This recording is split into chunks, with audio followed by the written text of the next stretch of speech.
All right, all right. Welcome back to the show. It is Christine Jewell, and we are on the Breaking Chains podcast, where we're all about breaking the chains of our past, breaking the chains of the world's programs that are keeping us enslaved in the grind, playing from behind, and saying yes to more aligned, God-centered living in all areas of our life. Today, I'm joined by Cory Carlson. He is the author of Win at Home First, and also the second book coming out, or book that just came out. It came out, yes. It came out last summer. Rise and Go. So we're going to talk about both those books, but the core message is really winning both at home and at work. Cory is an entrepreneur, former executive, husband, and father of three, understanding the pressure that parents face and executives face at work. After 20 years in corporate America, he got a bird's eye view of really seeing the brokenness, work without purpose, burnout, lack of focus, strained marriages, and absentee parents. And I believe he really has a fire in his heart to share the message that you really can win at home first. And I got introduced to him through somebody else that had really high things to say about you. And I had a great conversation with you on your podcast, and I loved our discussion. So I'm like, you're coming on the show, and I want people to hear what you have to say. So welcome, welcome, welcome. Well, Christine, thank you very much for having me, and I'm looking forward to our conversation because you're right. We've had some good conversations to date. So thank you for the opportunity and chance to spend more time with you and your audience. Awesome. So obviously I said a little snippet about you, 20 years in corporate America, but why don't you give a little bit of your backstory? Just give us a little snapshot of your backstory and why you have this fire in your heart for this message today. Sure. I had a mentor say wisdom is spelled WISDUMB from the dumb mistakes we make. And that's part of my story. I mean, the reason I got fire in my belly to help leaders win at home, win at work is because I've lost at both places, unfortunately. And I know what it's like to lose at both places, but I also know what it's like to get back up and to keep going and to get better. And so that's really what I want to share today as we talk. And I think for the listeners is, Christine and I'll talk about a lot. There'll probably be a lot of tips and hacks and tricks. Just grab one and try it, put it in your life. And if it works, add another one. But I just know for myself, I listen to a lot of podcasts as well. I read books. And if I'm not careful, there's all this information out there, but yet there's lack of implementation. And it's the implementation that will lead to transformation. So just for the listeners, if you hear one thing that you like, grab it and go for it. And instead of, I guess, going on the next podcast without any implementation. Yeah, amen to that. Some people love to eat content, right? We love to devour content and collect books. And I see your bookshelf, I've got my bookshelf, I see my clients with it, but the work works if you work it one step at a time. So thank you for reminding everybody of that. Okay, let's talk about, you worked your way up obviously into the executive level. What are some of the biggest challenges? What do you say are some of the biggest challenges that you saw either firsthand or that you hear about? Because I'd really like to address, what do you see as the top three things, if there are? Can you even put them into the top three things that you see from a holistic perspective, maybe?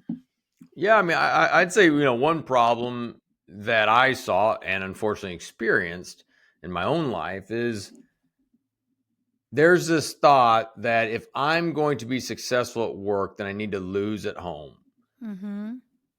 Or I will care about home, focus on home once I get to this job title, or once I make this amount of money, then I can focus on home.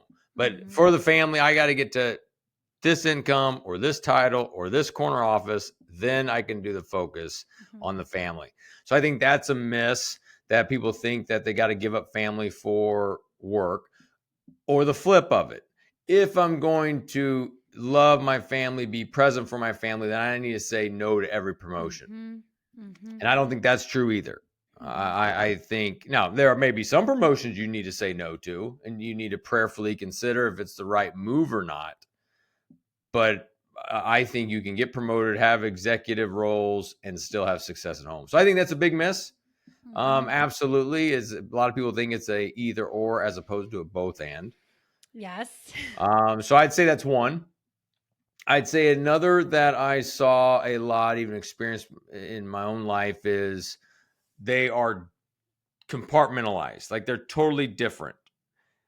Spouses aren't sharing with each other the ups and downs of their work. They're not Mhm. bringing their kids along with the ups and downs of their work. And why I think that's so important to do is because, from a spouse standpoint, if your spouse says, "How was your day?" If you always say "fine" and you're not sharing in the details, well, eventually they're not going to know anything about your work. I mean, Mhm. for years you said "fine" or Yeah. "okay." But if you are every day just kind of 10-minute conversation saying about how it was with Bill or Julie, or they'll start to know the people at your company. They'll start to understand some of your customers that they'll, because you've been around. Then, so I think that's the value in talking to your spouse about it, and you'll get to know their work as well. And then for kids, I think it's so important for us to talk about the ups and downs of work and just work. One, they Mhm. see work ethic. Mhm. They see, hey, our family's on a mission. Even if you aren't doing mission work, it's that there's still a mission, like Yeah, this is the ministry. mission. It's still a mission. I mean, my family's on mission. When I travel later this week, I go to Cleveland to speak at three different events. That means my family's on mission when I do Yeah. that, because there's all sacrifices. My wife has to make sacrifices because she needs to do all the carpool, not just some of the Mhm. carpool, but all the carpool because I'm Mhm. not around. My kids are making sacrifices because they're going to have to help with the house more, Mhm. and whatever it may be. So it's kind of an all in situation. So, and then also for my kids, they get to see when we celebrate. If I get a client or a speaking engagement, we celebrate, Yeah. and which is something we all need to do. But if I lose something, they need to know that, hey, I lost a client or we had a bad month or whatever it Yeah. is, but we're going to get back up, Yeah. because Carlsons were resilient. And we're going to continue to do that. And same thing for any of the listeners' families. If your kids see the ups and downs and they see some of your failures, but they see you get back up, they know that they can get back up from their own failures. If they get a bad grade on a test or they don't make the team, that's okay, because the Johnsons or the Thompsons, they get back up. Mhm. Yeah. So, anyways, I think compartmentalization can be pretty harmful, and I think Yeah. we need to live a life integrated. Totally. I totally agree. And I want to go back because also I'm just going to speak for the women and the feminine for a second because I know I'm going to go there with you. Women want to be part of the adventure with you. They want to be part of your vision and your mission and what you're creating. And likewise, I hear it from women who are in business that they have a partner that really doesn't want to hear it or really isn't interested or really or whatever these ideas that we have. But I know that you are very God centered and Christ centered. And it's like, look, we were created to go together. It doesn't mean we have to work together, but when we can accomplish more, we can do so much more when we're united. And that's what it means, to share. So I love that you said that because it's going by our design. We were designed to do it this way. Absolutely. My pastor has this line that just says, "A great spouse will double your impact, or a bad spouse can cut your impact in half." Yes. And I just know that to be true. I mean, So true. when Holly, my wife's name, or when we are doing well, I can go do well out in the marketplace because I'm confident. I feel secure. I don't have to be thinking about, oh, when I get home, this fight we got to continue. Mm-hmm. But instead, I can be Mm-hmm. present and Mm-hmm. give my all to the clients and who I'm with, because I know home's in a good spot. Yes. But if Yeah. home's not in a good spot, then while I'm in a meeting, I'm thinking about what I'm going to say when I get home. Yeah. And therefore, I'm not giving my best effort. So I think, yes, I mean, a strong marriage is just so important. So important. This, I think, is such an important message as you were talking about. I mean, we were talking about time and time management earlier, and it's like this is it because it's a huge bandwidth suck for that I see for sure, and I know you see it too, and we've experienced it. You've experienced it that it's a lot. We're always sometimes trying to manage time, not always, sometimes we're always trying to manage time and get more time, but we don't realize how much waste there is on these things that are out of alignment, out of integrity. That's like sometimes God says, go work on your marriage. And we're praying for something over here in the business. And he's like, if you just deal with this, you're going to have way more energy for this. Absolutely. It's so true. Christine, one time I counted up I've had 18 bosses in my 20-year career in one family. Yeah. But there's many times that I made decisions for one of those 18 bosses at the expense of my family. Mm-hmm. And some of those 18 bosses, well, I don't even know if some of them are alive. I mean, I Yeah. just don't know. Yeah. Or where they live in this country. I just don't know things about them, but I made choices in the moment that probably weren't the right choice for my family, but I did it because I want to please this boss because maybe I'll get that next promotion or whatever it may be. And so just I think for the listener, just to be mindful of is, how many bosses have you had in versus your one family? And just, we got to play the long game. I understand we got to make Yeah. choices for work at different times. I mean, I've moved to 3 cities. I've done the promotions. My family, we've Mm-hmm. relocated. We've done Mm-hmm. Kansas City, Denver, and now Cincinnati. Mm-hmm. So I've done the corporate moves. We know what that's like. But it's just a good reminder that we all have a lot of different bosses, but one family. Yeah, that is so important. And all the pressure that we're feeling is temporary. I want to go back to what we were talking about before, because when you were saying, the idea or this world program, which really I believe is just a program that's in there that, okay, it's after your life force, it's after division in your family, right? Really, it's like I have to pick all the time between this or that.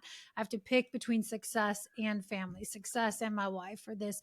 And so, what would you say? Because really, to me, that is a scarcity, that is a lack mindset, that is the exact opposite of everything that God is and God talks about. God is abundant by nature, and I mean, there's more than enough. So what would you say, because this is something I hear a lot, to the man that says, okay, well, that's a luxury, must be nice, but I'm over here, I'm stuck in the grind, I don't know how to break out of it. Like, how do you even begin to bridge that gap?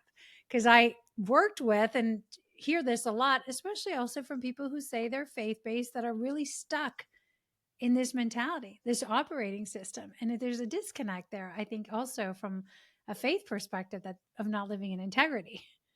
So Mm-hmm. what do you say to someone who's like, I'm straddling these two worlds, but like, I don't have the luxury of extra time to focus on my family and get my workouts in or whatever. And I want to talk about what winning at home means, but what do you say to that man or woman?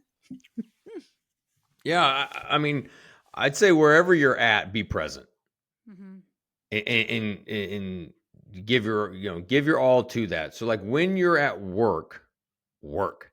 Mm-hmm. Like don't scroll Facebook, don't go look at your stocks all the time. Don't go look at ESPN or Fox or CNN or whatever it is you're looking at. Work. Like get the job done Mm-hmm. while you're there. Then when you leave there, be with your family, be present, don't sit on the couch and scroll your phone, and play with your kids, talk to your spouse, meet up with your friends, live life instead of just letting it pass you by when you're at home. And we're not supposed to be lukewarm. We're not Yeah. supposed to be lukewarm fathers, mothers, husbands, wives, just leaders. Instead, it's like kind of go at it with intentionality. And I think that's the biggest thing that I've tried to learn in my own life is I need to be intentional with my time. When I'm at work, am I intentional? Am I doing the things I need to get done so that when it's over, I can then hang out with my family? When I'm with my family, am I intentional? My wife and I are intentional with our time. We want a date every other week. I want Mm-hmm. dates with my kids, both one-on-one and family. We Mm-hmm. went bowling the other night.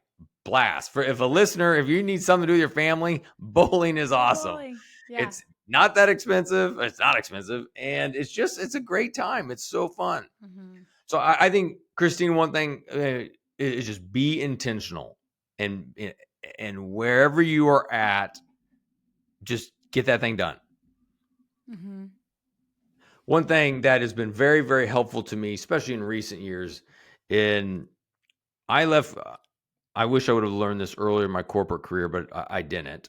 And it's this idea that God's got the night shift, and it's I love based that. off. I was pointed to. Well, God pointed me to some scripture in Psalm 127, 1 and 2. Unless the Lord builds the house, those that get up early labor in vain. And so this Yes. whole idea, what was tripping me up for a lot of years is I was thinking I'm the provider for my, Yes. it's me. And so I've got to go do all the work. So when I'm at work, I got to work. And when I'm at home, I need to be working.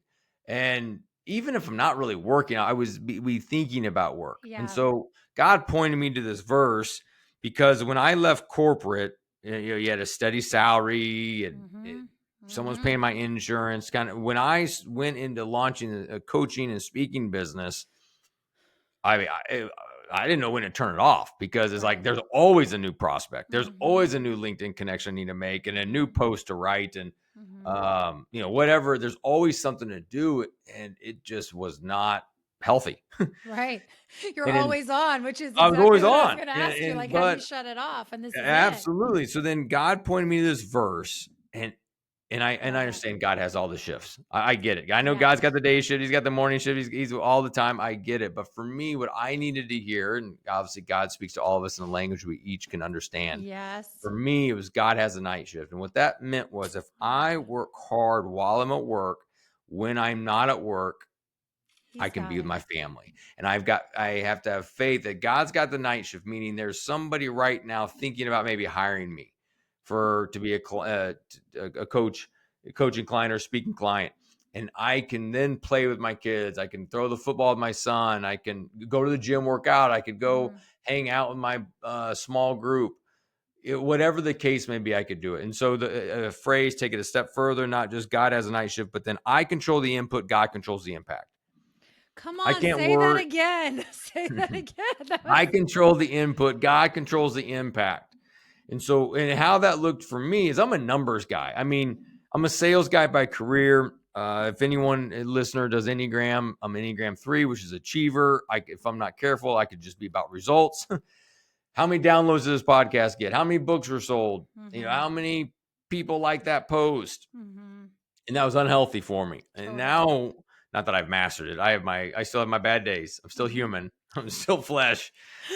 But it's I control the input. I need to be obedient and make the post. I need to be obedient and write the book. I need to be Yes. obedient to put on the event or whatever it may be. And God controls the impact. That's it. I love that. Um, and so it's faith So and good. works, right? It's not just all Mhm. faith and it's not all works and striving, but there's a blend of faith and works for all of Yeah. us. I love that. That is so good. I feel like you just nailed it. Like you just nailed it. That I often say that we got to do our part, like God do his part. He's a God of Hmm. order. Like you do your thing, I'll do my thing. Don't step on my toes. I'm not going to step on yours. But he responds to our obedience. But then, because that is always the question is how do I shut it off? How do I turn it off when I go home? And I think you have to have that moment or that realization. Exactly what you said. I love that scripture that, what was it? Proverbs 1, what was the exact Psalm Psalm? 127, 1 and 2. Psalm 127, that a house that is not built by the Lord, if a man wakes up, he labors in vain. That's right. Yeah. Is the Lord building our house? Are we building our house on solid ground? And are we doing it in his order, in his way? Because he is a God of order, right? He Mhm. does things a certain way. And if we do it our way, it ends up being a hot mess. And so I know for me, I love that he has the night shift. Because for me, it was the same thing. It was really recognizing, like, look, he actually owns it all. This is actually his business. These are even his children. This is his marriage. I'm responsible. I have to steward it, but I'm not going to stress about what he owns. Is I'm going to do what he tells me to do. I still have Mhm. to execute, and then I got to trust that the owner of everything knows exactly what I need and when to get it to me, and he knows the right timing. Sometimes we want something Right. and we're not ready for it, and the delay is the greatest gift ever. Absolutely. Oh man. But that is so good. And also going back to the marriage conversation, a house divided falls. So if you guys are not unified, if there's division, like that's a dangerous place to be in our marriage. And I think it really needs to put a fire in us to wake up and go, okay, if this is divided over here, and I don't know for you, I want to ask you a couple more questions, but have you noticed, because I certainly have, a correlation between division at home and division in an executive team? Yeah. I mean, I think I am a firm believer that things at home, it starts at home in the standpoint if you are doing well at home, you leave that place confident and you can go into work and you're about forgiveness and grace and empathy, and you're just more present. But if Mhm. you leave that home that is divided, as you said, and you're kind of fighting, you're going to show up just kind of bitter and kind of edgy, and you're not going to be very forgiving. And I totally think there's carryover, and that's why I don't think you can compartmentalize. I just don't think it can No. happen. Mhm. And so I believe that I'll talk to a lot of different executives that are clients, and even just around campfire kind of stuff. Mhm. If they are not doing well at home, it's carrying over. There's Totally. just this, the wins don't feel as good when you win. If I get a big client and I come home and say, babe, I got a new client, if her and I aren't getting along, she's gonna be like, well, you better have, you haven't been around here. Exactly. And then it's like, boof, all the oxygen comes Yeah, out it's from your win, awful. right? Yeah. Yeah, but if and then if I lose something, it hurts even more because no, I'm losing at work and I'm losing at home. Yeah. And so it just, I think it all just, it's so important to get home figured out. It And so I is. think just for that listener, where are you at on the home conversation? I mean, if you've not been on a date in a long time, go on a date. Dates don't have to be expensive. They don't have to be like the extraordinary. They just go do something. Just hang Yep. out. Yep. And if you're not in a place you can really go on a date because it doesn't seem like it's going to be fun, you're going to fight the whole time, well, keep it short. Keep it short. Just go hang out for like Start 30 with a minutes and come 10-minute back. date. Yeah. Go get Yeah. ice cream. I mean, one thing I'll share with my clients and just, share it with you and your audience, but a lot of people don't like to go on dates because they're boring. Yeah. You go Or on they a do the date and same thing all the time. same thing all the time, or you're just talking about kids logistics, who's taking the kids to Mhm. lacrosse practice or dance Mhm. or whatever it Mhm. is. So what we started to do years ago is on Sunday night was like a logistics date. Yes. Sunday Yes. night, Holly and I'd have a bottle of wine. We pull out our phones and we go through the week. And what I loved about that was I could share with her what I had going on for my week. And so she could learn, oh, that's cool. You got a prospect or, Yeah. whatever it may be. And then I get to learn what's going on her week. Mhm. And there's some things I learned I didn't even know. Like, oh, kids got an orthodontist appointment this week. Oh, I didn't know that. Good to know Mhm. that.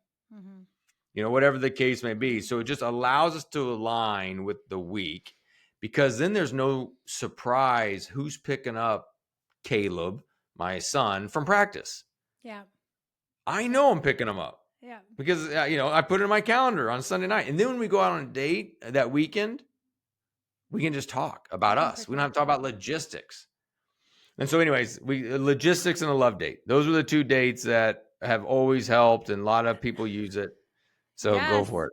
And I love it because my husband and I just released a podcast, recently on the 5 conversations we have on a regular basis. And we included that. We have a logistics thing. Now, it doesn't sound like that. So, those of you listening that listen to my podcast, here's another way to do it. You can have a logistics date, right? Which is great because then it protects your date night. We allow these things to creep in because it's like, oh, I finally have you to myself for 30 minutes. So now I'm just going to download on you. And then it's not fun. Instead of giving a time and a All space right.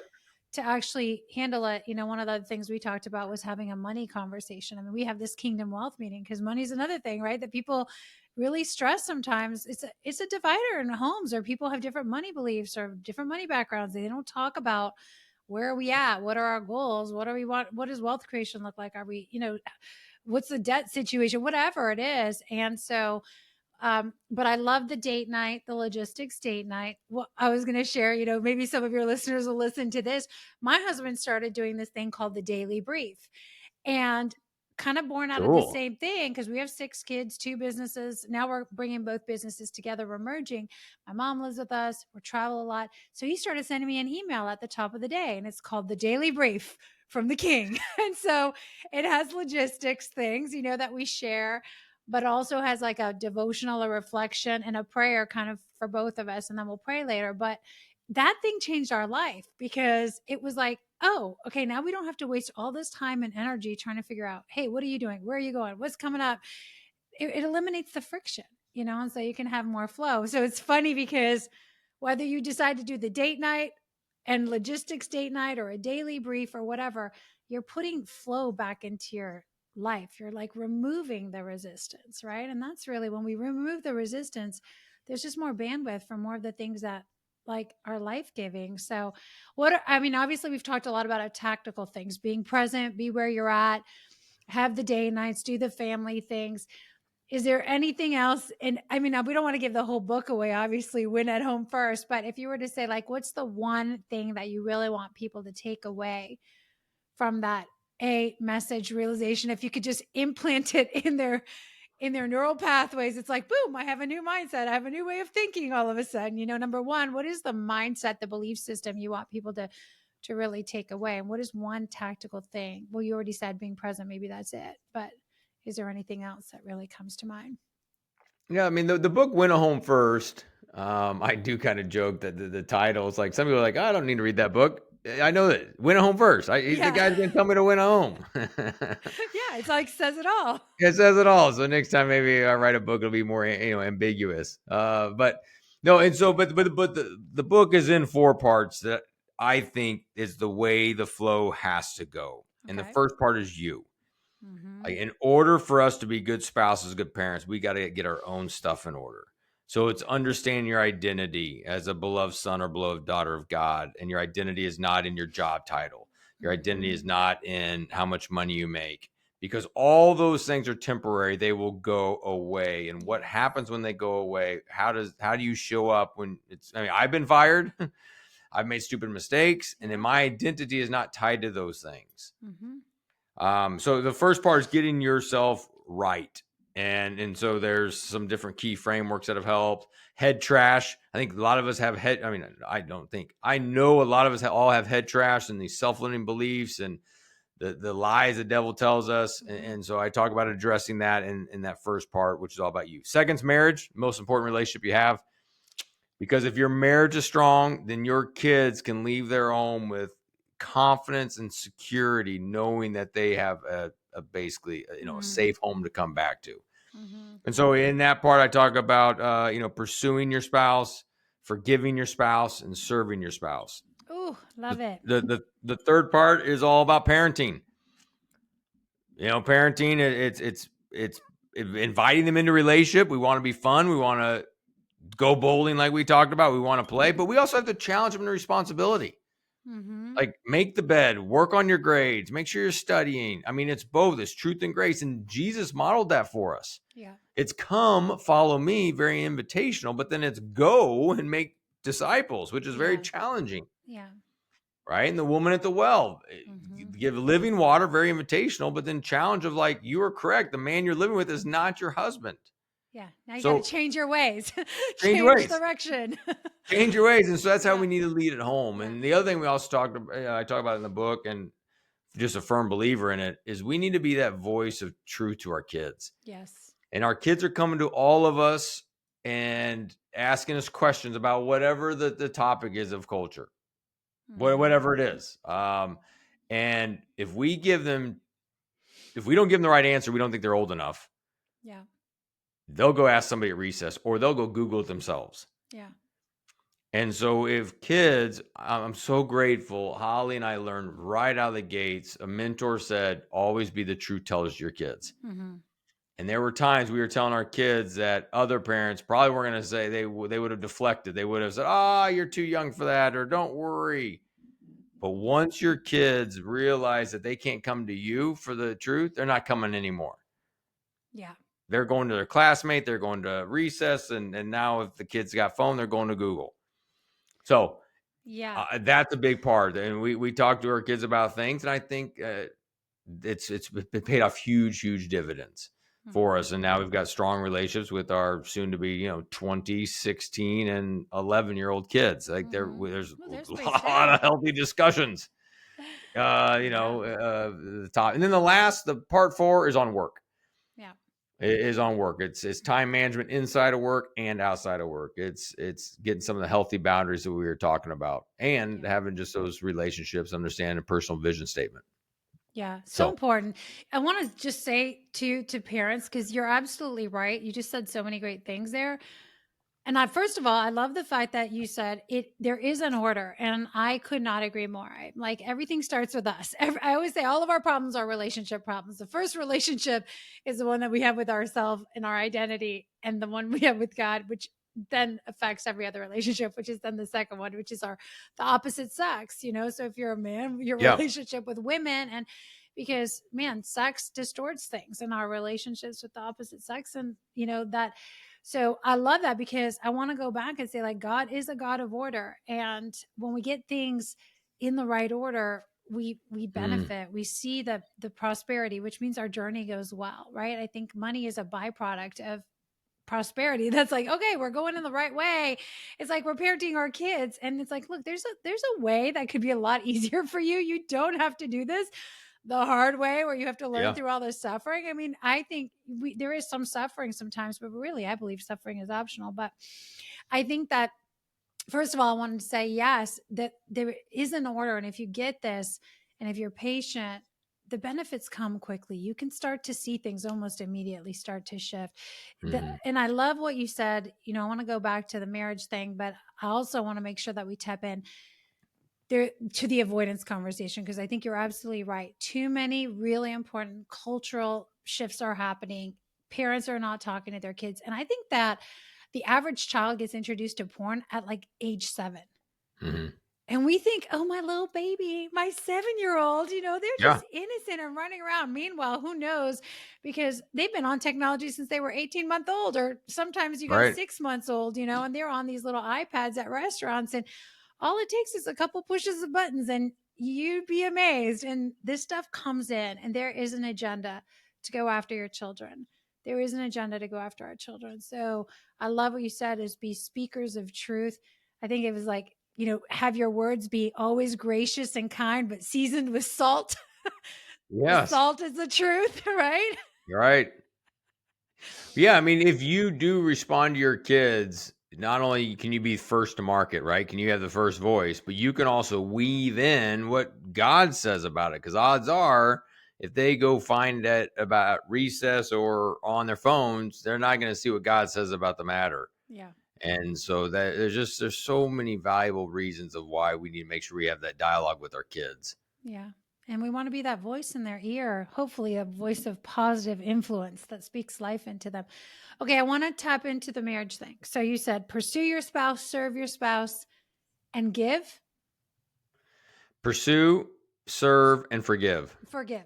Sure, Forgive. you can give them stuff too if you want, Yeah. but Well, you're giving them yeah, forgiveness, because that's that's what right. that is That's to right. There give you before go. they Yep. deserve it. But okay, we already talked about date night. What are some other ways what does that even mean, to pursue your spouse? What are some other ways? It sounds so obvious, right? But this is something that people really hit a wall with. Oh, absolutely. I mean, I think one way to pursue. I mean, I don't want to go past date night Yeah. just yet, because I will talk with clients, and when I first start a relationship with them, like, when's the last time you went on a date with your spouse? And they'll be like, well, we went on a holiday party. Right? It's like Like a that work was months party. ago. That was months ago. Yeah. And so a lot of people just don't date their spouse, and so I think going on dates with your spouse is a big one. And Yeah. pursue spouse. It's kind of sharing your day with them, talking with them, Hmm. and how was their day? Is there a way you can just kind of invite them into stuff? Hmm. I think another big piece for us, like Holly and I, is my wife kind of will never say no to any of my schedule Hmm. things. Hmm. Hey, can I go to this networking happy hour? Can I go to this location or whatever? Hmm. She's not going to say no. But what she does want to know, or she wants to be invited into it, meaning, Yes.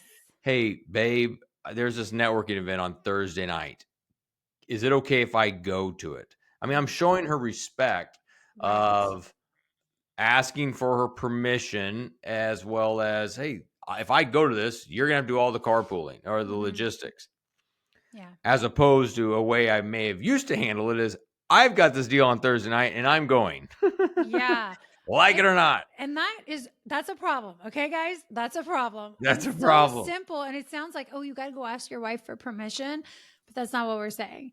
It's respect, it's honor. And I Mhm. think that those respect and honor are really the things, I think, two ingredients that are really, really missing from marriages and from Yep, relationships. respect Like, and honor. okay, we love each Mhm. other, but I think respect and honor, we were never really taught. Maybe some of us were, but I see those really, that's respectful, is to say, hey, I'm going, I'm considering you, I want to bring you into the conversation. What are your thoughts? And maybe there's an opportunity to go together or whatever.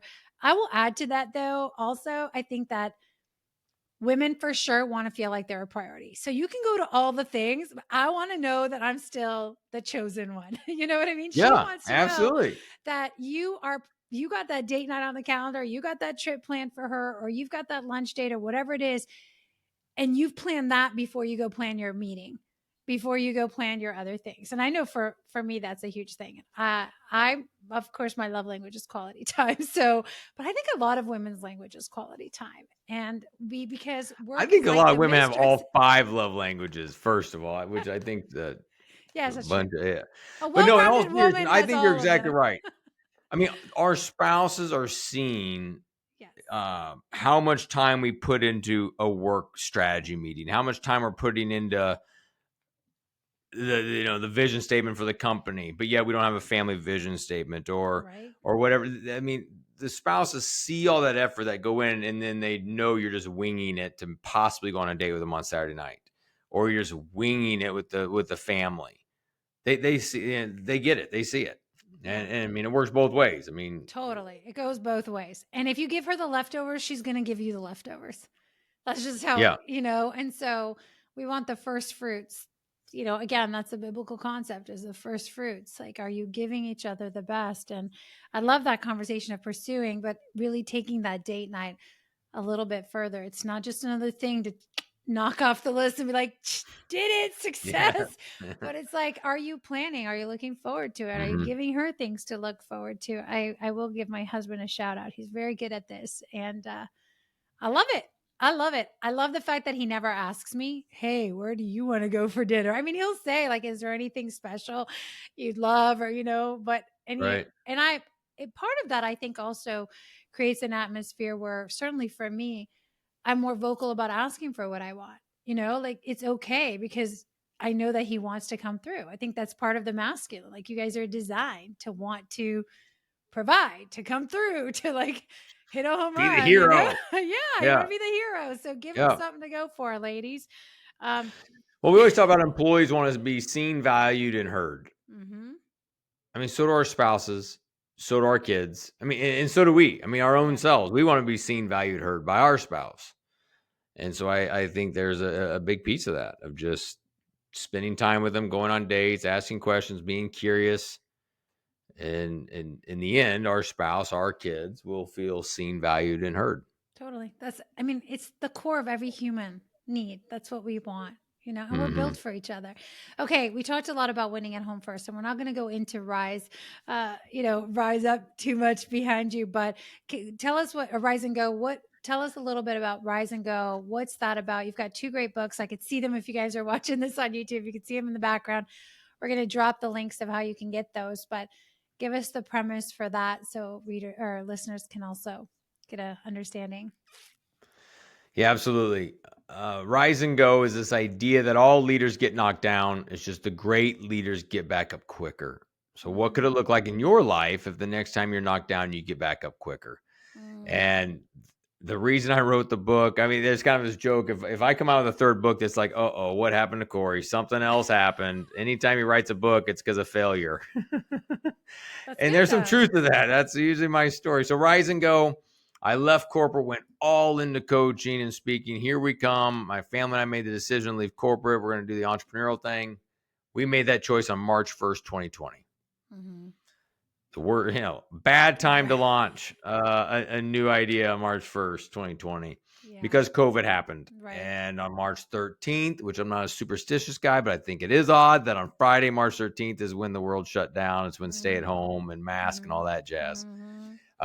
So on that day, I lost 35% of my revenue. And I know some listeners had much worse Yeah. experiences during COVID and even had some deaths. And I get it, and sorry for Mm, all that. For us and my family, 35% was scary. yeah. because my wife stays at home with the kids. Yeah. What's going to happen to the other 65%?